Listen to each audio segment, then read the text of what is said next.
ભાગે માણસો પોતાના પાપ ધોવા માટે જાત્રામાં જતા હોય. જે તીર્થ સ્થળોમાં ભગવદ ભક્તો જાય ત્યાં તીર્થનો વિધિ કરે. પવિત્ર પ્રસાદીનું તળાવ હોય કે નદી હોય એમાં સ્નાન કરે. જાણે અજાણે જે પાપો થયા હોય એનું તીર્થમાં જઈને પ્રાયશ્ચિત કરે. એ તમામ લોકોના જે પાપ છે એ તીર્થમાં એકઠા થાય, જેના કારણે તીર્થ પણ થોડું ઝાંખું પડી જાય એવું લાગે.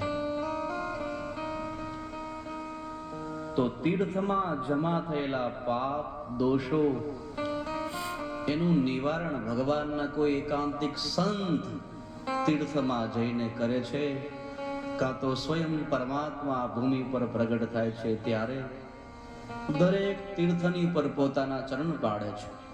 68 તીર્થ ચરણે કોટી ગયા આકાશ.